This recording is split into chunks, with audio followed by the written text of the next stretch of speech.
अब ये सारी सृष्टि रचना को सुनकर धर्मदास जी के दिल में कबीर परमेश्वर की प्रति बहुत ही श्रद्धा बन गई और कहने लगे, प्रभु मेरे से गलती होगी, मुझे मालूम नहीं था दाता। फिर कहने लगा, मालिक एक बात बताओ, क्या ये दुनिया सभी अनजान है? अभी तक दाता हमारे को क्यों नहीं पता लगा कि देवी भागवत महापुराण में लिखा हुआ कि ब्रह्मा विष्णु महेश की माता शेरा वाली प्रकृति है और ये ब्रह्म काल इनका पिता दाता। 5500 वर्ष हो गए इन शास्त्रों को दोबारा लिखे हुए महर्षि वेद व्यास जी द्वारा, और वो लिखने वालों को भी नहीं ज्ञान इसका। तब कबीर साहब ने कहा, धर्मदास जिसकी रचना वो ही जाने और वही आकर फिर इसका भेद बखाने। ये सब ब्रह्मांड मेरे द्वारा रचे गए और मेरे बिना इस पूरी सृष्टि रचना को ना कोई सुना सकता और ना इनके समझ में आ सकती। इनका दोष नहीं बेचारों का। गीता जी में लिखा है कि अर्जुन इन सब की बुद्धि मेरे हाथ में है और मैं जिसको चाहो उसको बुद्धि दे दो और जब चाहो इनका अज्ञान अंधेरा कर दूं।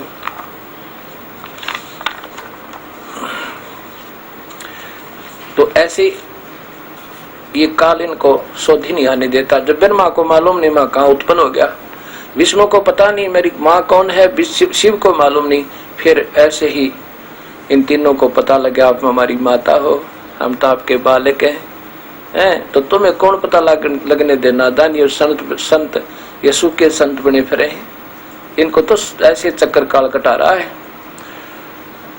तब धर्मदास जी बोले, मालिक एक बात बताओ, इससे आपने जो हमें बताया तो इससे तो ये लगता था कि ये आपकी जो वाणी सत्य है तो सब शास्त्र झूठे,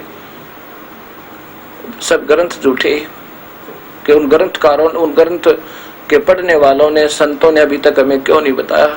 तब कबीर साहब ने कहा कि वेद कतेब झूठे नहीं भाई, वेद और कतेब ये चारों कुरान ये झूठे नहीं भाई, और झूठे हैं जो समझे नहीं, जो इनको नहीं समझ पाए वो झूठे हैं, वो अनजान संत वो गुमराह कर रहे हैं सबको, वो पाप के बागी बन रहे दूने।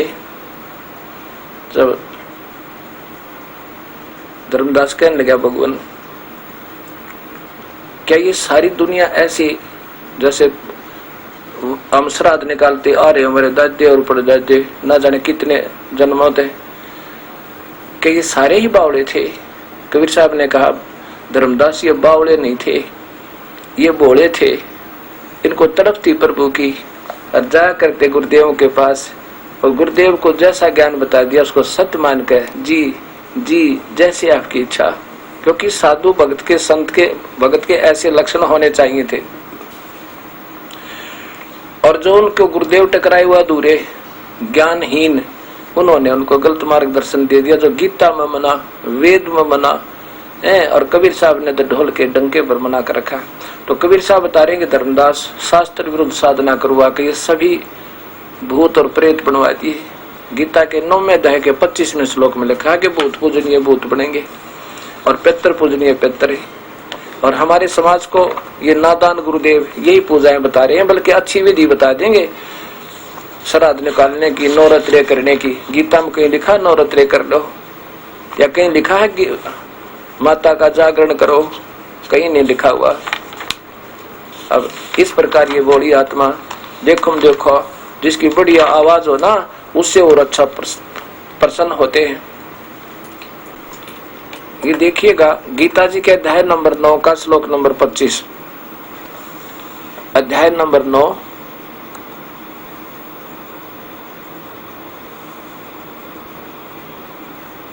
और श्लोक नंबर 25। इसमें क्या लिखा है? देवताओं को पूजने वाले देवताओं को प्राप्त होते हैं, और पितरों को पूजने वाले पितरों को प्राप्त होते हैं, भूतों को पूजने वाले भूतों को प्राप्त होते हैं, और मेरा पूजन करने वाले मुझे ही प्राप्त होते हैं।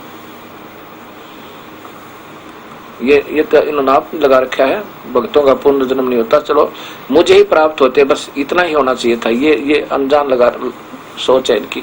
यहाँ देखिएगा, फिर देखो कि देवताओं को पूजने वाले देवताओं को प्राप्त होते हैं, और भूतों के पूजने वाले, पितरों को पूजने वाले, श्राद्ध निकालने वाले पितर बन जाएंगे, सारे भूत जो निम जाएंगे। और भूतों के पूजने वाले पिंड भरवाना, ये भूतों की पूजा है, और ये सब भूत बन जाएंगे। इसलिए मेरी पूजा करो भाई, इन तीनों गुणों की भी पूजा छोड़ दो। अब ये ऐसे सारी बात धीरे धीरे समाज को समझ में आएगी। तो कबीर साहब ने समझाया, नादान, इन नादान संतों ने सारा काम बिगाड़ रखा है। और मैं बताऊं, सच्चाई मेरी कड़वी लगे और ये गुरुदेव दुश्मन बना देते हैं शिष्यों को, कहते हैं तो झूठ बोलता है, ब्रह्मा विष्णु महेश की तो निंदा करता है, देवताओं की पूजा को भी मना करता है। बता हमारे पितर वहां स्वर्ग में क्या खाएंगे अगर हम श्राद्ध नहीं निकालेंगे? तय अरे बोड़ी सी दुनिया, गुरु बिन कैसे सरिया, ये बोड़ी सी दुनिया। कबीर साहब कहते हैं, अपने लला के बाल उतरवावे देखे चीना लग जइया। अपने इष्ट धाम पर जाते हैं ये मंदिर में बौड़ी आत्मा, नवजात शिशु को लेकर, साथ में नवजात शिशु की बच्चे की दादी और उसकी माता जी। वहां जाते हैं माता जी के ऊपर, और वहां कहते हैं, भाई नाई के ये मेरे पोते के बाल काट दे धीरे धीरे, देख कैची ना लग जाए मेरे बेटे पोते के नाजुक शरीर से। और फिर उन बालों को लेकर के मंदिर में चढ़ाते हैं पुजारी के पास, और पुजारी उठा कर उन बालों को और एक कट्टे में डालता रहता, बोरी भर लेता है, और शाम के समय उस बोरी को बाहर कुर्डियों पर डाल देता, कूड़े में फेंक देता है। बताओ, ना तो वो बाल माँ खावे, ना वो बैंक में जमा हो सकते भविष्य में काम आवे। इन भोले नादान व्यक्तियों ने, इन अनजान संतों ने ऐसे जुल्म कर रखे हैं। कबीर साहब कहते हैं, रे भोली सी दुनिया, सतगुरु बिन कैसे सरिया। अपने लला के बाल उतरवावे देखे चीना लग जइया, और एक बकरी का बच्चा लेकर उसका गला कटैया। रे भोली सी दुनिया, ये गुरु बिन कैसे सरिया, सच्चे संत बिना कैसे सुलझेड़ा हुआ है, कैसे सच्चा मार्ग प्राप्त होगा। अपने बच्चे को तो इतना पे प्यार देते हो, अपना बच्चा तो इतना प्रिय कि कैंची लगने का भी दर्द महसूस हो रहा है। और एक अमोक जो मुख से बोल नहीं सकता बेचारा, जिसका जुबान नहीं, उस पशु का बच्चा लेकर, बकरी का बच्चा लेकर, और अपने बच्चे की सुरक्षा के लिए वह भेंट चढ़वा दिया। कहते 7 जन्म भी सुख नहीं हो सकता उन प्राणियों को, दूना पाप के भागी होते हैं। वो माता जो सारी सृष्टि की रचन पालन करता, यानी कंट्रोलर है 21 ब्रह्मांड की, ये दुर्गा बकरी खाएगी क्या?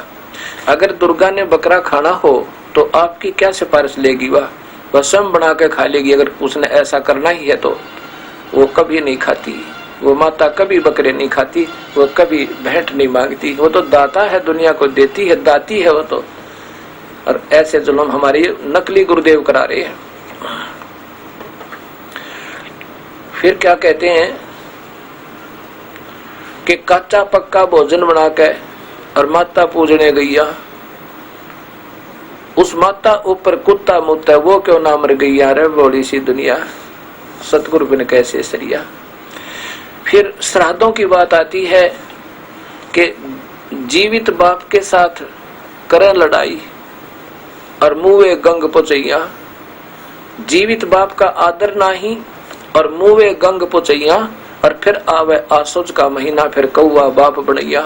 अरे बोड़ी सी दुनिया, ये गुरु बिन कैसे सरिया।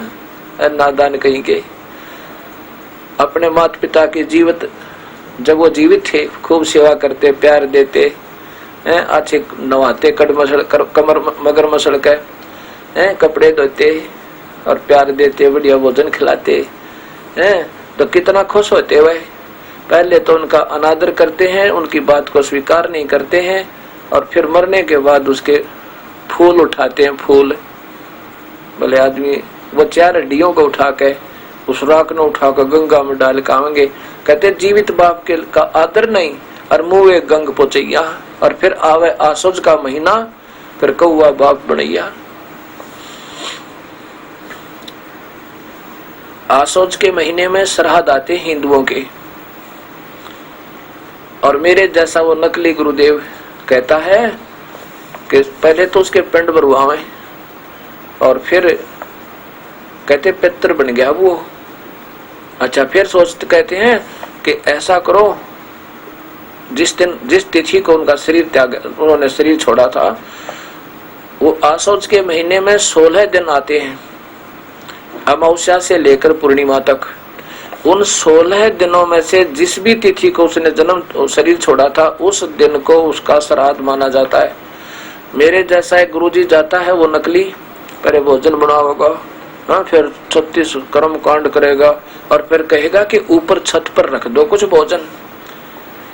हो सकता है तुम्हारा पिताजी कौवा बन गया हो, और फिर भोजन, क्योंकि ऊपर भोजन रखते कौवे सबसे पहले आते हैं, और फिर कहता देखा ना तुम्हारा पिताजी को भोग लग गया, वो कौवा बना हुआ है।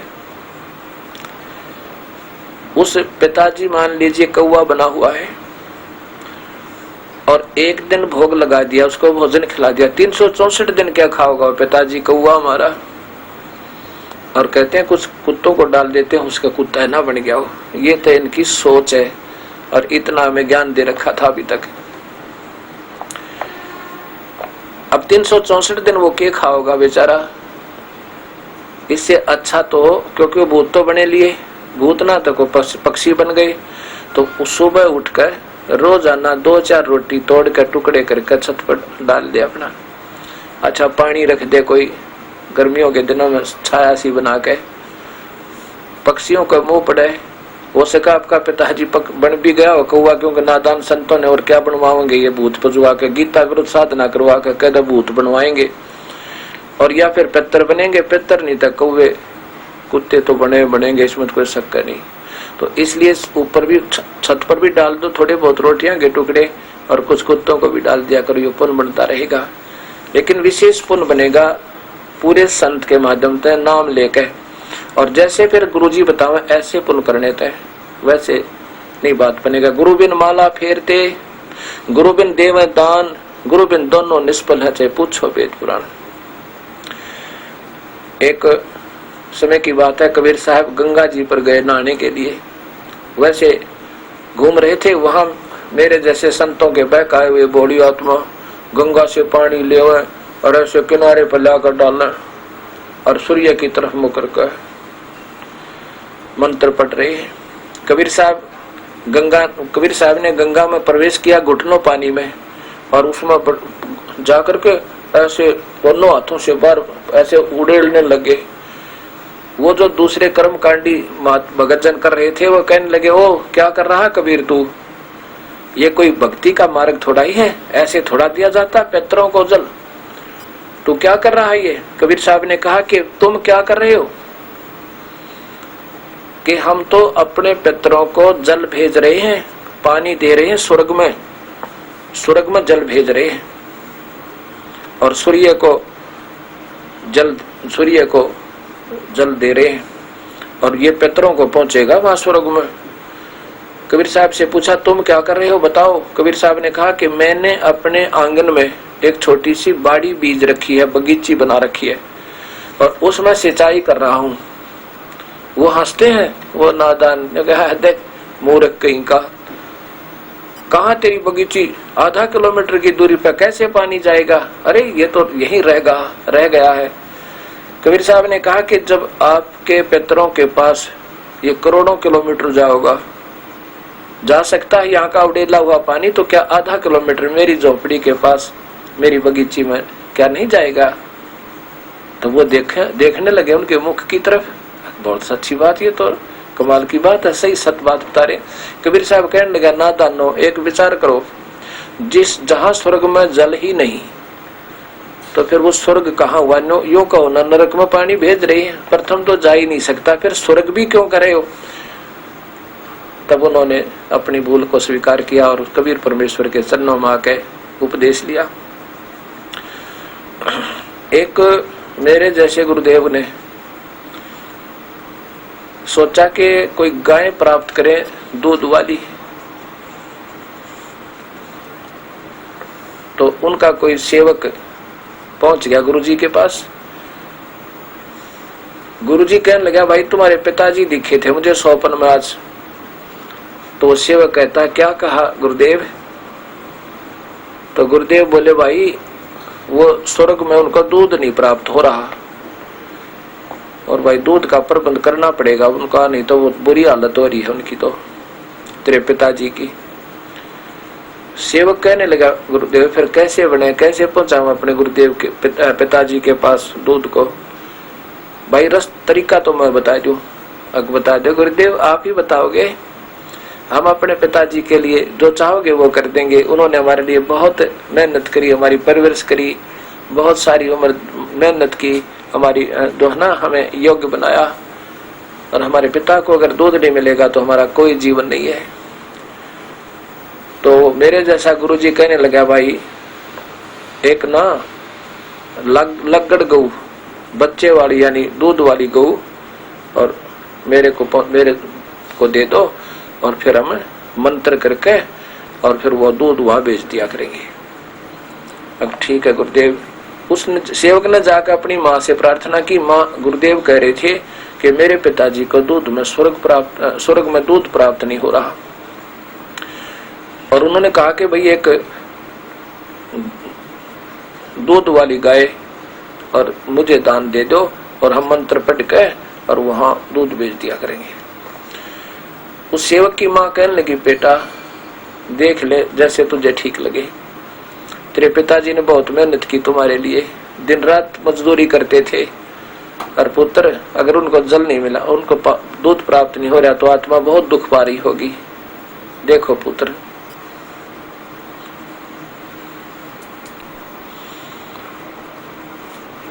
आप देख लो पुत्र, जैसे उचित समझो कर लो। माँ का इशारा पाक है, अपने घर से वो दूध वाली गाय खोल के और गुरुजी का जा बांध दी, और गुरुजी सह परिवार दूध पान करे, और वो बेचारे गरीब आदमी सूखी रोटी खा के और अपना निर्वाह करें।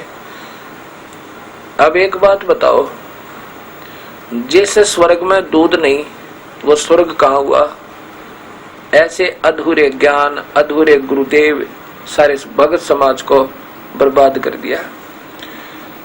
अब धर्मदास जी कहता, भगवान आपकी सारी बात सही, बिल्कुल ठीक लगती है, पर मेरा मन वो पिछले गुरुदेव से हट नहीं रहा, और ब्रह्मा विष्णु महेश में मेरा घना प्रेम हो रहा है दाता, और ये तीर्थ व्रत करने में बहुत जोर का दिल लग रहा है, अब इनसे मन हटता ही नहीं। कबीर साहब ने कहा, धर्मदास जो शराब पीता है उसका भी मन हटता नहीं उसमें से, क्या वो अच्छी चीज है? जब शास्त्र गीता मना करे ऐसा मत करो, और तुम उसको पढ़ भी रहे हो और कर भी उसके विरुद्ध रहे हो, तो भगवान के दोषी हो भाई तुम। और आपकी इच्छा है जैसे उचित समझा कर लो धर्मदास। तो कहने लगा गुरुदेव, धर्मदास जी कहता है, महात्मा जी मेरी एक समस्या और है। कबीर साहब कहने लगे, बोल भाई, वो भी बता दे क्या है। कि मैंने एक गुरुजी बना रखे हैं रूपदास जी, और मेरा उनमें बहुत प्यार है, बहुत श्रद्धा है, और वो तो मेरे ऊपर बहुत दयालु हैं, उनका तो मैं बहुत प्यार पा चुका हूँ, अब उनको कैसे छोड़ दूं? मेरे पर छूट नहीं सकते। मैं उस कैसे आंखें मिलाऊंगा जब उनको पता चलेगा कि मैंने गुरु बदल लिया? और कहा सुना है कि गुरु नहीं बदलना चाहिए, गुरु एक ज्ञान अनेक। कबीर साहब कहने लगे, धर्मदास एक बात बता, वो आपके गुरुदेव आपको कहाँ तक का मार्ग बता रहे थे ये तो मालूम है, और उन्होंने बताया था कि ब्रह्मा विष्णु महेश के माता पिता कौन है और ये कितनी शक्ति के हैं। कहा जी, वो तो विष्णु जी को सर्वशक्तिमान बताया करते, सब ब्रह्मांड के रचनहार विष्णु सर्वशक्तिमान है, ये तो आज तक हमें नहीं बताया। तो वो कहे कि गुरु वो तो दर्शन के योग भी नहीं है। तो इस बात से धर्मदास नाराज हो गया, नहीं महाराज जी ऐसी बात आपने नहीं कहनी चाहिए, उन्होंने कुछ तो मार्ग बताया ही है, कुछ तो रास्ता दिया हमारे को। कबीर साहब कहने लगे, नादान, अब मान लीजिए आप दिल्ली खड़े हो और आपने जाना है इधर, आपने जाना है श्रीनगर, और टिकट ले ली श्रीनगर की रेलवे स्टेशन पर, दिल्ली के रेलवे स्टेशन से श्रीनगर जाने की टिकट ले लिया आपने, और आपने किसी से पूछा कि मैंने श्रीनगर जाना है, वो ट्रेन कहाँ खड़ी है, प्लेटफार्म पर किसी से पूछ लिया, उसने कह दिया कि सामने ट्रेन खड़ी है, इसमें बैठ लीजिए, और आप उस बताने वाले मार्गदर्शक के ऊपर पूरा विश्वास करके और उस पर बैठ के जाकर उस गाड़ी में आगे किसी से पूछा नहीं, क्योंकि कौन पूछा, जब जो पता चल गया अभी और भी बैठ रहे हैं और पूछ लिया मैंने, इसने मुझे बता ही दिया है, ये कोई झूठ थोड़ा ही बोल रहा होगा। आपको बैठा दिया कलकत्ता जाने वाली में, मद्रास जाने वाली गाड़ी में बैठा दिया कि ये है वो श्रीनगर जाने वाली। आपको जाकर के 400 किलोमीटर जाकर टीटी आया टिकट चेक कर, और उसने पूछा कि कहाँ जा रहा है नादान तू, ये कहाँ की टिकट ले रखी है, वो कहता मैंने तो श्रीनगर जाना है, तो आप तो गलत बैठ लिए। तो आपको वहाँ जुर्माना भी हो सके, मेहरबान टीटी होगा तो कह देगा ठीक से यहीं उतर लो और वापस जाओ आप बताओ, आप फिर उस मार्गदर्शक को ये कहोगे जिसने आपको जाना था श्रीनगर बैठा दिया मद्रास वाली ट्रेन में, उसको क्या आदर करने जाओगे? उसको जाना था हमने सतलोक और ये काल के ऊपर आश्रित किए बैठे हैं, आप इनको नमस्कार करोगे? स्वयं काल के मुख में और आपको भी ले जा रहे हैं। कहते हैं कुछ तो भाव बनाया, भाव तो आपके अंदर पहले था, तड़प थी, आप ढूंढ रहे थे प्रभु को। अगर ये बीच में ना होते तो ढूंढते फिरते कहीं ना कहीं सतमार्ग वाले संत के पास पहुंच जाते। गांव गांव में, नगर नगर में 20-20, 50-50 ये गलत मार्गदर्शक बैठे हैं, ये जीव को वहीं उलझा के वहीं फंसा के बैठा लेते हैं और सारा जीवन बर्बाद कर देते हैं।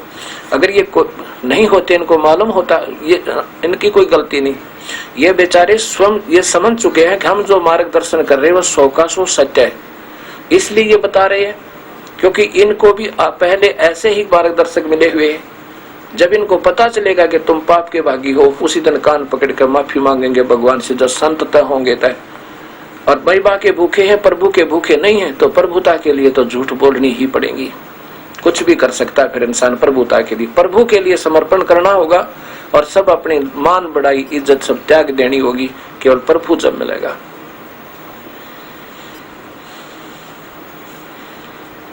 धर्मदास कहने लगा,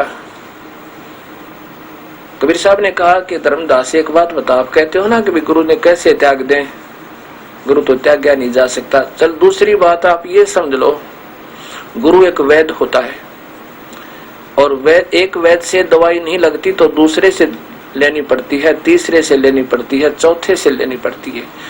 गुरु जो होते हैं ये जन्म मरण के रोग काटने वाले वैद्य होते हैं, और जन्म मरण के रोग काटने का अधिकार ना ब्रह्म पे, ना पार ब्रह्म पे, और ना ब्रह्मा विष्णु महेश पे। ब्रह्मा विष्णु महेश के उपासक संतों पे कहां से हो सकता? वो जन्म मरण के रोग को काट नहीं सकते, उनके पास वह दवाई नहीं। तो यही हमने कटवाना है, बाकी तो हम असंख्यों बार जन्म और मर लिए, स्वर्ग में इंद्र कुबेर तक भी बन चुके इनकी साधनाएं करके। तो ऐसे गुरु फिर पूछा धर्मदास जी ने, कहते हैं गुरु बदल ले तो पाप लगे दाता। कबीर साहब बोले कभी नहीं, झूठे गुरु को तजत के पक्ष को तजत ना कीजिए वार। और गरीबदास जी ने यहाँ तक कहा कि झूठे गुरु का लीतर लावे, उसे तो हाथ जोड़ ले, उनसे दूर हो जा और अपने जान बचावे। वो तो काल में उलझाए बैठे आपको। और इस प्रकार एक वैद्य से दवाई ना लगे, दूसरे बदलने में कोई पाप नहीं, गुरु को जरूर बदल लेना चाहिए। ये दास भी आपसे यही कहना चाहता है सभी भगत समाज को, यदि आप 1 वर्ष नाम रखना बस, अगर 1 वर्ष में आपको कोई नहीं उपलब्धि होवे और ना आपको सही पूर्ण ज्ञान हो जावे, आपका हृदय ना रुक जावे, तो तुरंत त्याग देना, फिर देर मत करना। बेशक किसी और संत को अच्छे को ढूंढ लेना या गलती मत करना, ये सत्कर मान लेना। लेकिन 1 वर्ष आप लग कर देखो इस मार्ग पे, आप तो गुण गाओगे सारी उम्र इस आस्था चैनल की। सत्कर बताता हूं आपको। अब धर्मदास जी ने सोचा ये तो अच्छा नास्तिक है, हर एक पॉइंट पर हर एक बात को उलझा रहा है। फिर कहता देखो जी आपकी बात बिल्कुल ठीक है, मैं गलत नहीं कहता, पर मेरा हृदय नहीं हट पा रहा। ये कैसे मान ले भगवान कृष्ण ने सुदामा जी का महल बना दिया है और उसका टोटा दूर किया, कबीर साहब कहने लगे, नादान, इतना सत्संग सुना दिया। जब मैं कह रहा हूं कि ये ब्रह्मा विष्णु महेश 3 लोक में एक विभागीय मंत्री है, एक ब्रह्मांड में रजगुण ब्रह्मा, सतगुण विष्णु, तमगुण शिव जी। ब्रह्मा सृष्टि यानी जीवों में ये सेक्स पैदा करके प्रेरणा भर के इनसे बाई फोर्स इतनी प्रेरणा, इतना दबाव दे देता है, वो जाता है, इसके कारण से ये बच्चे उत्पन्न करते हैं। और फिर एक दूसरे मोह ममता ये भगवान विष्णु लगाए हुए है और शिव जी सबका संहार कर रहा है। ये तो एक एक विभाग के मंत्री हैं और एक प्रांतीय विभागीय मंत्री में शक्ति तो होती है पर वो भाई पूर्ण नहीं है। मैं यही कह रहा हूँ। और आगे तेरी इच्छा, तेरी तो भाई बुद्धि कति कमजोर होगी, काल में फंसा पड़ा तू तय। तब धर्मदास बोला, महाराज जी हम ये पाठ करते हैं, आरती करते हैं, आप तो कहते हो कि गीता जी के पाठ। धर्मदास ने कहा था कि मैं गीता जी का भी पाठ करता हूँ। कबीर साहब ने कहा कि गीता जी का पाठ कर रहा है वो तो ठीक है, लेकिन गीता जी में जो लिखा है ऐसे नहीं कर रहा तो व्यर्थ है। जैसे कोई जमींदार अपने पुत्र को अपनी फसल बीजने का, खेती को तैयार, जमीन को तैयार करने का, उसका समय और बीज बीजने का समय, उसकी वैरायटी सारी लिख दे और कहे बेटा इसको याद करके और ऐसे करना, और वो पुत्र उस पिता के मरने के उपरांत, मृत्यु के बाद उस लिखे हुए लेख को रोज पढ़े और उसके विपरीत करे, तो क्या पढ़ रहा है वो नादान, वो तो व्यर्थ पढ़ रहा है। ऐसे ही गीता जैसे अनमोल शास्त्र के पाठ में पाप नहीं, लेकिन जो वास्तविक लाभ वो अधूरा।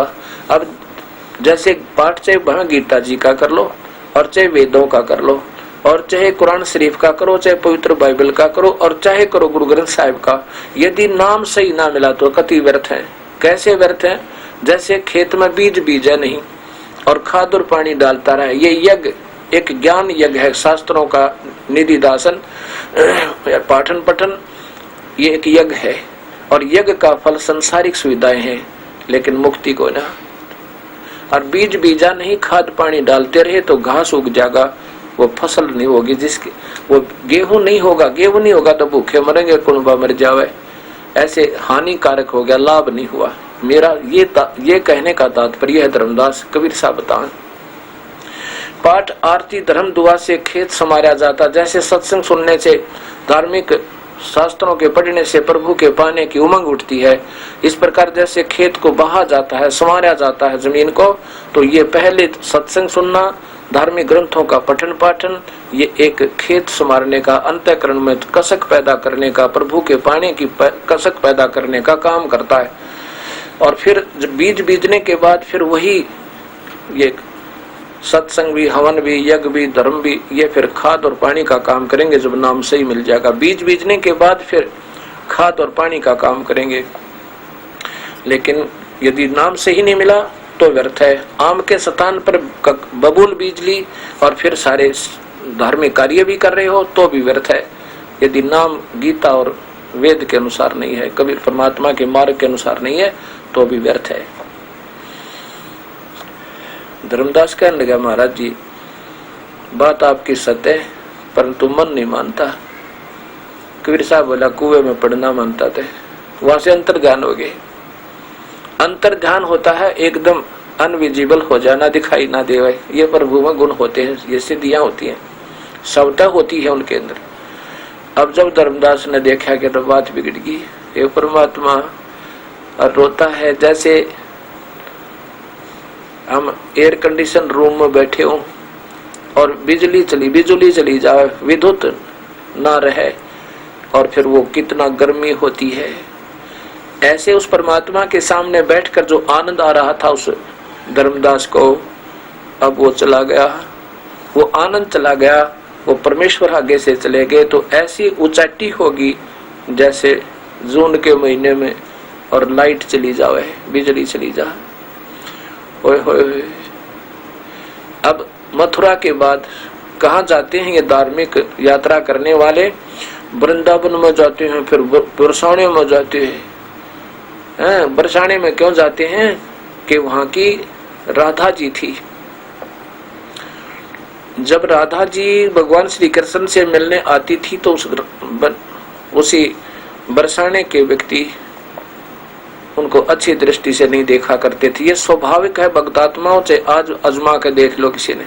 ठीक है, वो समय बहुत बीत गया है, अब तो हम सभी महिमा बाद में गाया करते हैं, लेकिन समय पर उसका समाधान कर लें तो लाभ होता। अगर उस समय राधा जी की तरह सारा गांव लग जाता और उस परमात्मा के चरणों में आ जाते, जितना उनको वो सहारा दे सकते थे, आपको बहुत लाभ देते। श्री कृष्ण जी अपनी पूजा नहीं कराया करते, उन्होंने तो ब्रज में कहा था उस परमात्मा की भक्ति करो, उसको निमित्त भोग लगाओ, और फिर वेदों के मंत्र सुनाकर उनको उनकी यज्ञ पूर्ण करवाई थी। तो ऐसे फिर वो कृष्ण जी के पास राधा की तरह आते और फिर उनको वो सत्य नाम बताते, ओम नाम का, क्योंकि ओम नाम ही पूजा का प्रारंभ यहीं से होती है, या भक्ति यानी ओम नाम की कमाई से यहाँ बहुत सुविधा मिलती है, बहुत सुविधा मिलती है, लेकिन मुक्ति नहीं हो सकती। यहाँ काल के जाल से निकलने के लिए लिखा है गीता में कि उन संतों को ढूंढ ले जो पूर्ण परमात्मा का मार्ग जानता हो। अब क्या करते हैं, बरसाना जाते हैं, बरसाना के लोग अब क्या कहते हैं, राधे राधे, एक दूसरे को कैसे बोलते हैं, जैसे हम कहते हैं ना राम राम, हम बोलते हैं सत साहिब, दूसरा कहेगा सत साहिब जी, सत साहिब जी, राम राम जी, राम राम जी, राम राम राम राम। तो वो क्या कहते हैं, राधे राधे चाचा, चाचा राधे राधे, चाचा बोलेगा फिर बेटा राधे राधे, राधे राधे। वो ना कृष्ण कृष्ण करते, ना जयराम जी की करते, वो राधे राधे। और फिर गीत गाते हैं, राधे राधे श्याम मिला दे, राधे राधे श्याम मिला दे। ठीक है, जैसे आप जिस रंग में रंगेंगे धीरे धीरे उतरेगा। अब हमने वो वेदों अनुसार साधना करनी पड़ेगी, गीता अनुसार साधना करनी पड़ेगी। अगर इसे विपरीत करोगे तो कभी लाभ नहीं होगा, ये गीता प्रमाण देती है। दास तो आपके सामने टेप रिकॉर्डर है, इन संतों शास्त्रों को गुरु कृपा से पढ़ा, उनकी दया से वो शास्त्र सुलझाए हैं, उन्होंने कृपा बख्शे, गुरुदेव ने, कबीर परमेश्वर ने।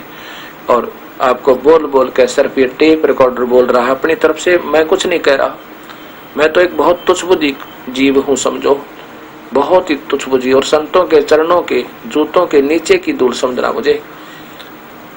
ना कोई दास को अभिमान है, ना अपने ज्ञान का घमंड, कति नहीं। ज्ञान मेरा हो तो घमंड करूं, ये तो परमात्मा ने पहले लिखा हुआ था, हमें तो अब मिला है, शुक्र मना रहा हूं मैं तो इसका। ये दाता कैसे दया करी, ऐसे निर्मल ज्ञान की, ऐसे सीधे मार्ग को कैसे उलझा दिया था, और आपकी रजा से ये सामने अब सबच हो गया। तो इस प्रकार धर्मदास जी को कबीर साहब समझा रहे हैं। अब धर्मदास रो रहा है क्योंकि सामने से वो निकल गई, शक्ति हाथ से छूट गई। अब रो रहा है, परमात्मा ना वृंदावन जाऊंगा, ना बरसाने जाऊंगा, दाता तेरे को पाऊंगा, अगर नहीं मिले तो आत्महत्या कर लूंगा। तावा रोवत है धर्म निनागर, कहाँ गए मेरे सुख के सागर। वहां वो धर्मदास रोने लग गया, ये सुख सागर कहाँ गए। तावा रोवत है धर्म निनागर, कहाँ गए मेरे सुख के सागर। अधिक वियोग हुआ हमसे ती, जैसे निर्धन की लुट जा खेती। कल्प करे और मन में रोवे, दसों दिशा को वो मुग जो है। यूं देखो ऊपर ने, ये परमात्मा के ऊपर तो नहीं हो आप, ये दाता कहीं इधर तो नहीं छुप गए, ये दाता कहीं नीचे मेरे पास तो नहीं खड़े हो। कल्प करे और मन में रोवे, दसों दिशा को वो मग जोवे। अब ऐसे रोते रोते आंखों में पानी, ऐसे ऐसे रोवे जैसे बच्चे की मां मर जावे।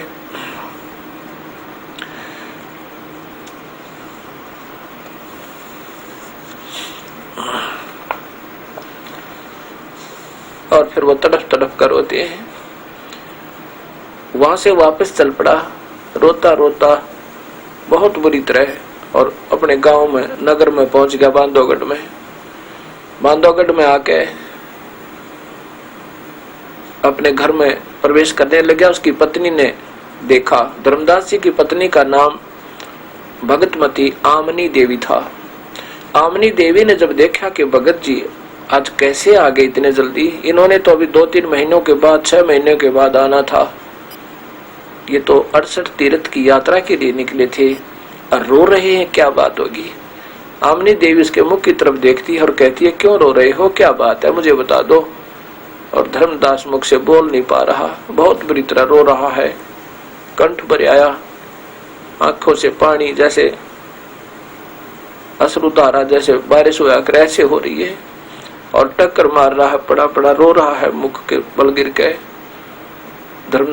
अब आमनी देवी ने सोचा कि भगत जी का हो सकता किसी ने धन निकाल लिया हो, चोरी होगी हो इसकी, और इसलिए ये वापस यात्रा छोड़कर आ गया हो धन के अभाव तय।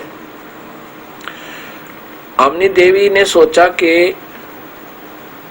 इनका कोई पैसा चोरी हो गया, इसलिए रो रहे हैं और वापस आ गए हैं, और इसलिए रो रहे हैं कि मैं कई बार आमनी देवी मना कर देती थी धर्मदास जी को कि ज्यादा खर्चा मत किया करो, बच्चों का पालन पोषण भी करना होता है, धर्म भी कोई हिसाब से होता है। ये बहुत ज्यादा धर्म किया करते थे। तो आमनी देवी ने सोचा कि कहीं इस डर के मारे कि मेरे से डर के ये सोचा हो कि पैसा मेरा गुम हो गया, निकल गया, और अब मांगूंगा तो ये नाक चढ़ावेगी, और ऐसे खेचातानी का किया हुआ दान लाभ नहीं देता।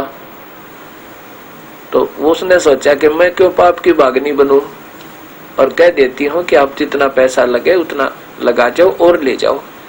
आमनी देवी ने ये विचार करके कहा कि सेठ जी आप क्यों रो रहे हो, कोई बात नहीं, किसी चोर ने आपकी चोरी कर भी ली है धन की, आपके कौन से धन की कमी है, आपके तो बहुत ज्यादा धन दिया दाता ने, आप यूं ना रो, आप पैसा ले जाओ जितना चाहो और अपना पूरा काम करके आओ, ऐसे अधूरा ना छोड़ियो, और रो मत, रुक जाओ।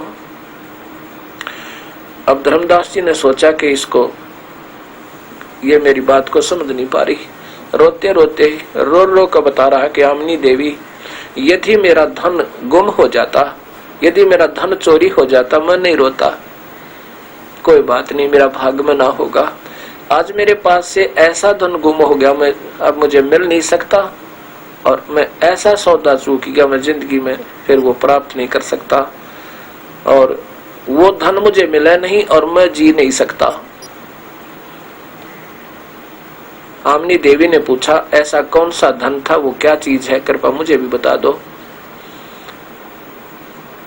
धर्मदास ने फिर सारी कहानी बताई कि परमात्मा मिले मुझे, और मुझ पापी में इतनी भी श्रद्धा नहीं बनी, इतना विश्वास नहीं बना मेरे में। उन्होंने सारी कहानी बताई, सारी सत्य, कति 100 की 100 सत्य। हम काल के जाल में फंसे हुए आमनी देवी, ये ब्रह्मा विष्णु महेश भी हमारे साथी हैं, ये सतलोक से आए हुए हैं बेचारे, अब इस काल के जाल में फंस के ये 3 लोक के प्रभु बना दिए, और कुछ दिनों के बाद इनका ये पूरी इन्हीं के द्वारा किए हुए पुण्यों की कमाई जब समाप्त हो जाएगी, इनको भी खाओगा काल, और इन बेचारों को फिर 84 में डालेगा, हमने कैसे बख्शेगा। आमनी देवी को वो सारी कथा सुनाई जो बात कबीर साहब से हुई थी। आमनी देवी बोली, आपने तो कमाल कर दिया सेठ जी, आप लाला जी होकर सौदागर होकर सौदा चूक गए। धर्मदास कहने लगे, आमनी देवी इस बात का दुख है मुझे कि आज पहली बार सौदा चूक्या हूं मैं, जिंदगी में कभी बाजी आ रहा नहीं था।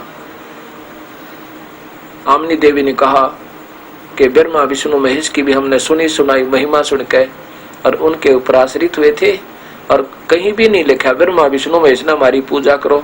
रामचरित इसमें योग वशिष्ठ उठा के देखो, उसमें रामचंद्र जी तो वशिष्ठ जी से पूछ रहा, भगवान मैं कैसे भक्ति करूं हे गुरुदेव, और वशिष्ठ जी कहते हैं कि मैंने भगवान शिव से पूछा था, शिव जी ने कहा था उस परमात्मा की भक्ति करो, ओम नाम का जाप करो, ध्यान लगाओ, क्योंकि वो स्वयं ध्यान लगाते हैं। इन भगवानों ने कभी नहीं कहा, ना हनुमान जी ने कहा मेरी पूजा करो, ना श्याम जी ने कहा मेरी पूजा करो, ये कभी नहीं कह सकते, ये नादान नहीं थे, ये तो हंस आत्मा थी। हम उन गलत गुरुओं का फंस गए जिन्होंने हमें गलत मार्ग पर ला दिया। ये तो स्वयं कहते, हनुमान जी स्वयं राम पुजारी थे। अब जैसे एक गुरु के शिष्य और एक शिष्य कहे कि आजा तू मेरी पूजा कर ले, उसके साथ नीच नहीं, और भगत है तो वो कभी नहीं कहेगा, अपने चरणों का भी हाथ नहीं लगाने देगा, यूं कहेगा ना भाई गुरुदेव की पूजा करो, मैं नहीं इस योग्य हूँ। तो ऐसा अगर वो तो भगवान कह नहीं सकते, लेकिन हम अनजान उनके पीछे उन गलत गुरुओं के आधार पर ये गलत साधना शुरू कर दी। अब 6 महीने तक वो धर्मदास रो रो कर रुदन मचावे, बहुत बुरी तरह रो रहा है। और ऐसे देखा जैसे सबरी देखा करती भगवान श्री राम के आने की बाट देखा करती, इंतजार किया करती।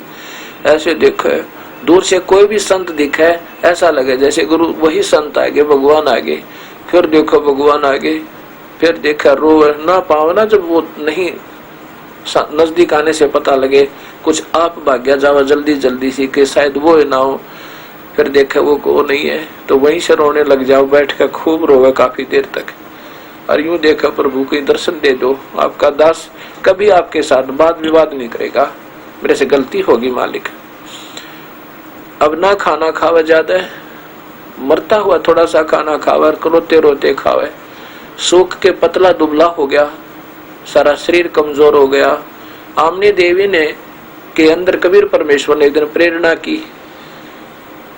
उसके मन में ऐसी भावना उठा दी, एक प्रश्न किया आमनी देवी ने कि एक बात बताओ भगत सेठ धर्मदास जी, भगवान ने कुछ इशारा किया था, वो कैसे मिलेंगे?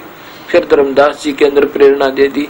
कहा एक दिन कह रहे थे कि जहाँ कोई धार्मिक अनुष्ठान होते हैं ना, हृदय से जो निस्वार्थ भाव से धार्मिक भंडारे होते हैं, मैं धर्मदास वहां जरूर आता हूँ, चाहे गुप्ता हूँ चाहे प्रत्यक्ष हूँ। आमनी कहने लगी आपके धन बहुत है, और यदि आप मर गए, आप तो मरोगे और 1 महीने 2 महीने आप जीवित रह सकते हो, आपका हालत जीने की नहीं है। आप ही मर गए तो मैं धन का क्या करूंगी? आप भंडारा कर दो और खुले हाथ से कर दो, जितना आप इच्छा उतना कर दो। धर्मदास जी के मन में यह भावना बढ़ गई और एक निश्चित दिन रख दिया धार्मिक भंडारे का। दूर दूर से महात्मा लोग संत भोजन पाने के लिए आने लगे। अब 3 दिन का भंडारा किया। पहले दिन अब उनकी तो दृष्टि उस जैसे सर्प की मणि पर होती है, चांद चकोर की चांद पर दृष्टि होती है, ऐसे नजर लगा रहा, देख रहे हैं। और फिर नहीं आते दिखे, शाम हो जावा, पड़कर रोवे खूब बुरी तरह। फिर उम्मीद करे शायद कल आ जाएंगे, वो दिन भी चला गया। फिर रोया खूब रात न बैठ कर रात्रि में, सुबह फिर देखा शायद आज आ जाएंगे। आधा दिन बीत चुका है, प्रभु नहीं दिखाई दिए। कबीर साहब अपने मन में संकल्प कर लिया, हे प्रभु या तो आज दर्शन दे दियो आपके दास ने, नहीं तो आज आत्महत्या करूंगा, मैं जीऊंगा नहीं, ये मेरा अंतिम फैसला है। अपने मन में यह संकल्प करके और ऐसे देख रहा है, भक्त आत्माओं को भंडारा करवा रहा है और उनको विदा कर रहा है। जब रह गए ना 50-100 भक्त आत्मा भंडारा करने बाकी अंतिम दिन, तब देखता है कि ज्यादा से ज्यादा 200 फुट की दूरी पर एक कदम के पेड़ के नीचे कबीर परमेश्वर वही जिंदा महात्मा वाले रूप में आकर बैठ के। और जब धर्मदास ने देखा, जानते हैं ओहो वो बैठे भगवान, वो बैठे भगवान, वो बैठे, ऐसे भाग गया। और यूं देखा उनके मुख की तरफ, रखा में आंख मिला के और गोले से लग गया, छाती लगा लिया प्रभु के और सीने से चिपट गया, जैसे बच्चा माँ का लिपट जाया करे जो काफी देर में मिला है। और ऐसे मुख की तरफ देखा, दाता मेरे से गलती होगी, दोनों कान पकड़ूं, आपके साथ कभी वाद विवाद नहीं करूंगा, मालिक मुझे छोड़ कर मत जाना, ये मालिक मुझे रास्ता बता दो। वो पूजा मेरे से नहीं हो सकती अब, वो तो युग बीत गया हमने करत्या ने, और भविष्य में मुझे मिला नहीं दाता, मैं तो आपका दास बहुत दुख पा रहा हूँ। कबीर साहब ने कहा ऐसा करो धर्मदास, इन सब भक्त आत्माओं को इनको विदा कर दो और फिर मैं आपके यहीं रुकूंगा आज रात्रि में। अब इतना मन में वो हो गया, ऐसा कहते हैं ना दूध का जला हुआ छाछ को भी फूंक लगा के पीवे। अब मन मैंने सोची कहीं भगवान चले ना जा, पैर पकड़ के फिर देख के उसकी आंखों में, उनकी आंखों में कहता, दाता छोड़ कर ना जाइए मुझे, छोड़ के ना जाना दाता, मुझे आपका बच्चा हूं मैं, मेरे से गलती होगी माफ करना दाता, मैं बुद्धिहीन प्राणी हूँ। कबीर साहब कहने लगे धर्मदास अब मैं नहीं जाऊं, अभी नहीं जाऊं, चिंता ना करे, इनको फारिग कर दे। उनको फटाफट फारिग करके जितने भी महात्मा आए हुए थे भगतजन, उनको भोजन करा के कबीर साहब को अंदर ले गया घर में। आमनी देवी से कहता कि आजा मेरा भगवान पागे, आजा अपना मेरा धन मिल गया जिसके लिए रो रहा था। और फिर एक एक पैर पकड़ के एक धर्मदास एक आमनी देवी दोनों रोए। आमनी देवी ने कहा मालिक ये आपका दास तो मर जाता अगर आप और 10 दिन नहीं आते, तो खाना पीना छूट गया था, इसका तो बहुत बुरा हाल हो गया। ये दयालु अपने भगत को इतना दुखी नहीं करना चाहिए था, आप तो संत हो, आप तो दयालु हो, आप तो भगवान हो, ये तो बहुत नरमात्मा का व्यक्ति है, इस पे इतनी ठेस नहीं उठ सकती थी। कबीर साहब कहने लगे आमनी देवी दुखी नहीं किया इसको, इसके हृदय में काल समाया हुआ था और यो गलत ज्ञान का रंग घना चढ़ गया था, और ये 6 महीने का ताव दिया इसको, जैसे लोहे को गर्म कर देवे ना खूब अच्छी तरह, और फिर वो सही गर्म हो जाए, उस पर चोट लावे तो वो तुरंत वो चीज बन जाएगी जिसके लिए उसको गर्म किया गया था। अब ये का अंतःकरण निर्मल हो गया रो रो कर प्रभु के विलाप में, वो थोड़ा बहुत पाप कर्म का मैल था वो भी गया, और ज्ञान इसको मिल ही गया था, उस ज्ञान पर आधारित हो ही चुका है। इसलिए मैंने इसको निर्मल किया, इसकी आत्मा को, और इसमें वैराग्य या प्रेरणा दी से भक्ति बीज बोने के योग्य बना दिया, दोनों को नाम दिया और सत भक्ति का बताई। और कबीर साहब धर्मदास ने कहा था क्योंकि यो मन बहुत देर से जीव को छोड़ता है, हाथ जोड़ कर कहने लगा धर्मदास आपके दास ने कोई शंका नहीं, जो आप कहोगे वही सत्य है, मेरा ऐसा दिल करे कि उस सतलोक दिखा दो, मुझे दया कर दोगे मेरे पे। कबीर साहब ने सोचा इसके मन में अभी भी थोड़ी बहुत रह रही है कभी। कबीर साहब बोले भाई धर्मदास ठीक है आ जा मेरे साथ। शरीर तो वहीं रह गया, आत्मा सूक्ष्म शरीर है एक अंदर, ऐसा ही एज इट इज। उस सूक्ष्म शरीर के साथ इस जीव आत्मा को कबीर साहब धर्मदास जी की आत्मा को सतलोक लेके गया, और धर्मदास वहां देखकर सतलोक में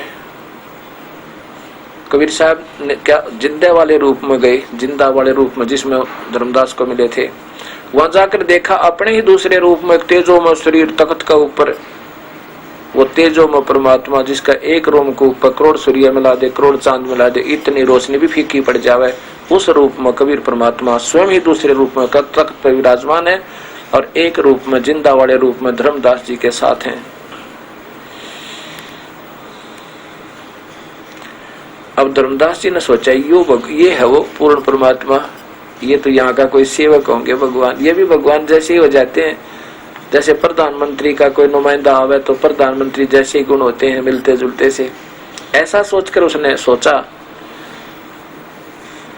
धर्मदास के मन में आया कि भगवान तो ये है। इतने में क्या होता है वो तख्त पर बैठा हुआ दूसरा रूप खड़ा हो जाता तेजो में, और जिंदा रूप उस तख्त पर विराजमान हो जाते हैं, और वो जो तेजो में वाले रूप में परमात्मा अपने दूसरे रूप में जिंदा वाले रूप पर चवर करते हैं ऐसे सिर पे। अब धर्मदास ने सोची कि इस जिंदा मात वाले इस भगत का ऊपर, इस जिंदा के ऊपर ये भगवान चवर करे। इतने में वो तेजो में शरीर उस जिंदा वाले रूप में समा गया, अकेले कबीर परमेश्वर धर्मदास को जो मिले थे जिंदा वाले रूप में रह गए, और चौर अपने आप घूम रहा है। और फिर धर्मदास को वापस छोड़ दिया लाके, और सामने देखे तो कबीर साहब वहां भी विराजमान है। जब उस दिन विश्वास हुआ ओए होए, तब कहा था धन धन सत्य गुरु सत कबीर भक्त की पीड़ मिटाने वाले, धन धन सत गुरु सत कबीर भक्त की पीड़ मिटाने वाले, भक्त की पीड़ मिटाने वाले, भगत की पीर मिटाने वाले, धन धन सत गुरु सत कबीर भक्त की।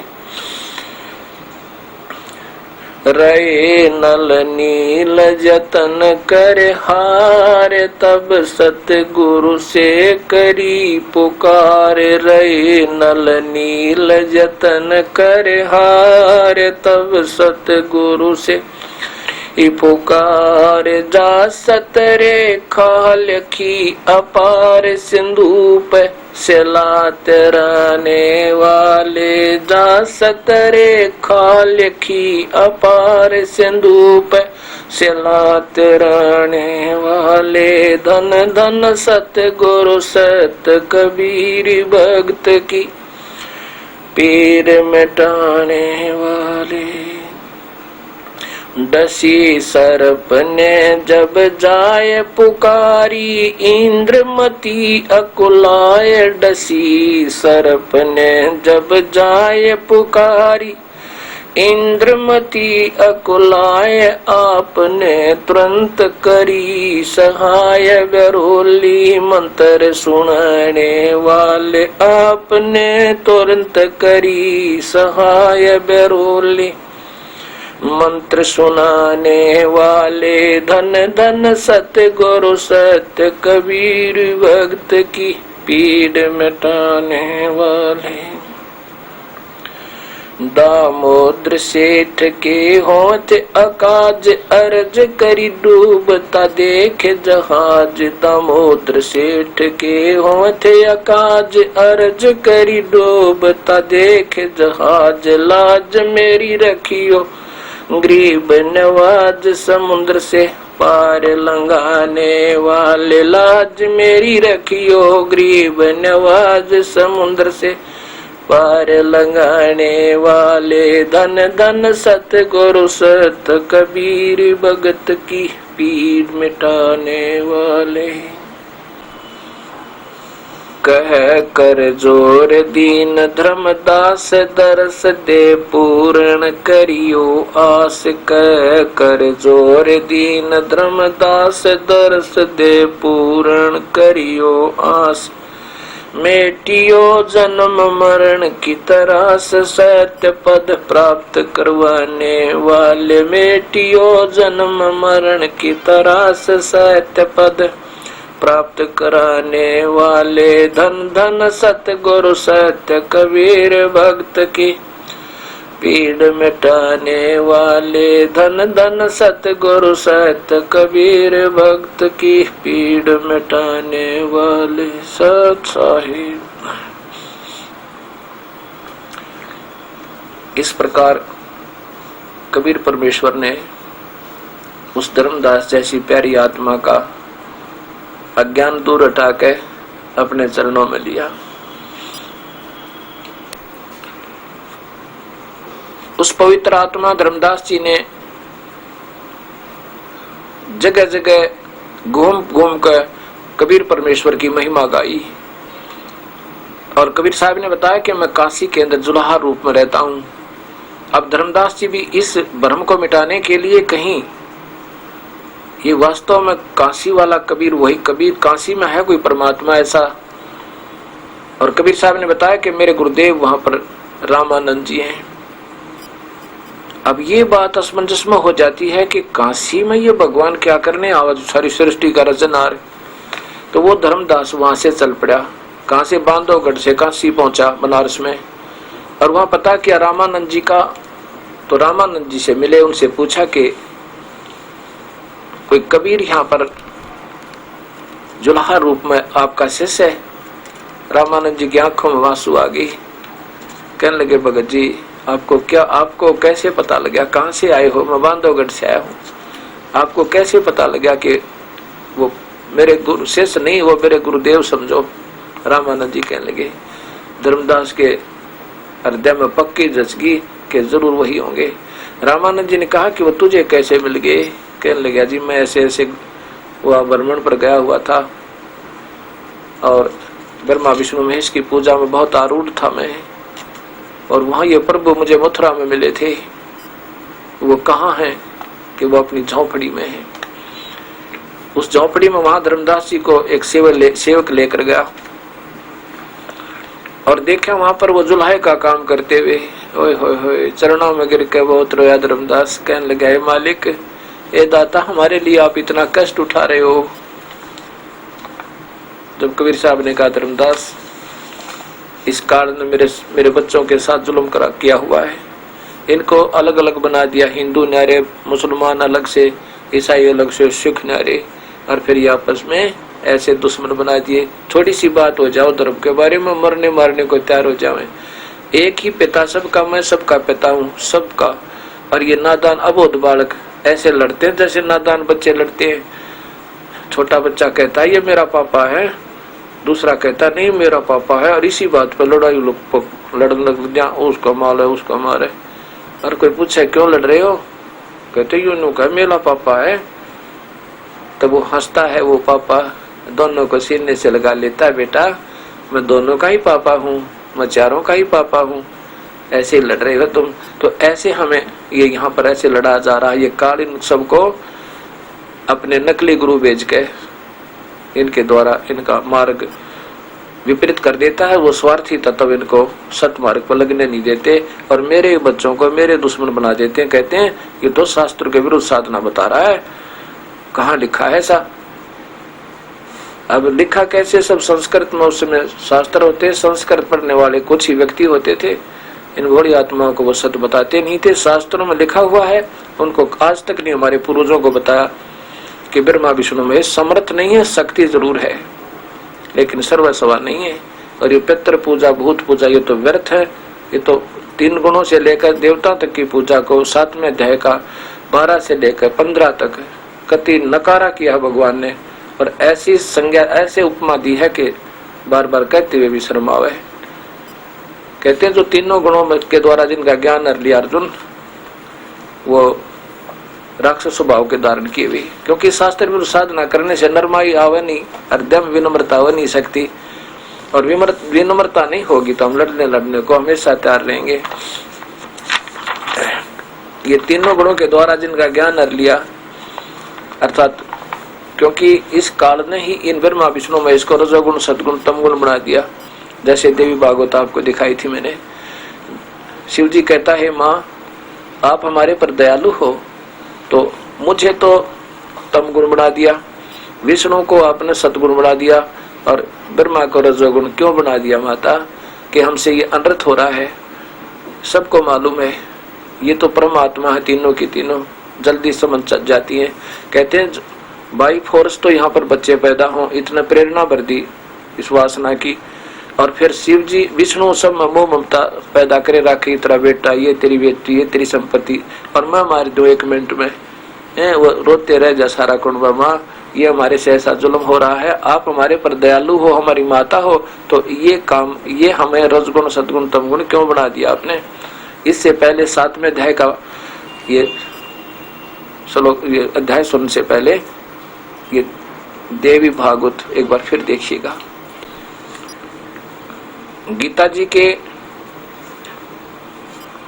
ये 7वें अध्याय को अध्ययन करने तो पहले आपके हृदय में ये जचना आवश्यक है कि रजगुण ब्रह्मा है, सदगुण विष्णु, तमगुण शिव जी।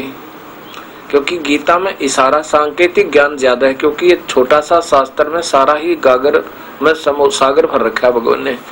इसलिए इसके लिए हमने अन्य शास्त्रों का भी सहयोग लेना पड़ेगा, तब ये गीता जैसा पवित्र शास्त्र यानी ज्ञान हमें समझ में आएगा।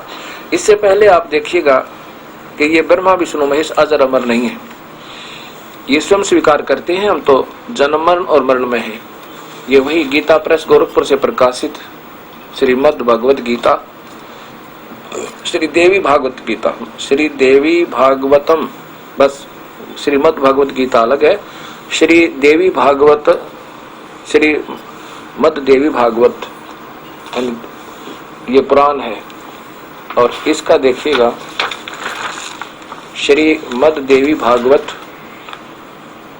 नीचे इनके लेख अनुवाद करता है संपादक हनुमान प्रसाद पोदार चिमनलाल गोस्वामी।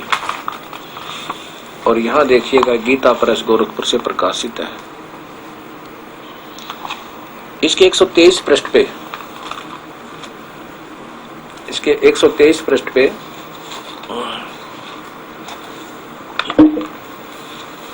ये 123 पृष्ठ सामने आप देख रहे हैं। 123 पृष्ठ पे, और ये भगवान शिव कहते हैं, पीछे से वर्णन आ रहा है। भगवान शिव जी कहते हैं मैं छोटा सा बालक था जब इनके छोटे सा बच्चा था मैं जब मैंने माता के दर्शन हुए थे। तो यहाँ देखिएगा कि तुम शुद्ध स्वरूपा हो, यह संसार तुम ही से उद्भासित हो रहा है। मैं ब्रह्मा और शंकर विष्णु जी कह रहे हम सभी तुम्हारी कृपा से विद्यमान है। हमारा आविर्भाव और तिरोभाव, आविर्भाव माने जन्म और तिरोभाव माने मृत्यु होती हुआ करता है। केवल तुम ही नेता हो, जगत जननी हो, प्रकृति और सनातनी देवी हो। प्रकृति, ये गीता में प्रकृति शब्द आप क्या होगा। यहाँ भगवान शिव कहते हैं, भगवान शंकर बोले देवी यदि भगवान महाभाग विष्णु तुम्ही से प्रकट हुए हैं तो उनके बाद उत्पन्न होने वाले ब्रह्मा भी तुम्हारे बालक हुए। होय होय, फिर मैं तमोगुणी लीला करने वाला शंकर भी तुम्हारी संतान हुआ, अर्थात मुझे भी उत्पन्न करने वाली तुम ही हो। ये तीनों की माँ शेरा वाली है प्रकृति देवी। नीचे देखिएगा कि तीनों गुणों से उत्पन्न हम विष्णु एवं शंकर नियमानुसार कार्य में तत्पर रहते हैं। हम ये तीनों देवता को जगत का कार्य संभाले रहते हैं। अब यहाँ गोलमोल कर दिया इस लेखक ने यहाँ, क्योंकि इसलिए मैंने तीन दिखानी पड़ेंगे आपको ये पुराण। अब देवी भागवत महापुराण में इसी पॉइंट को आप देखना कितना स्पष्ट संस्कृत में लिखा और साथ में अनुवादकर्ता ने श्रेष्ठ लिखा है। अब शिव जी कहते हैं, ये देखिएगा देवी भागवत महापुराण, देवी भागवतम सभाष्टिकम, और ये कहां से प्रकाशित है ये देखिएगा। ये खेमराज श्री कृष्ण दास प्रकाशन बम्बई। पहले देखिए इसमें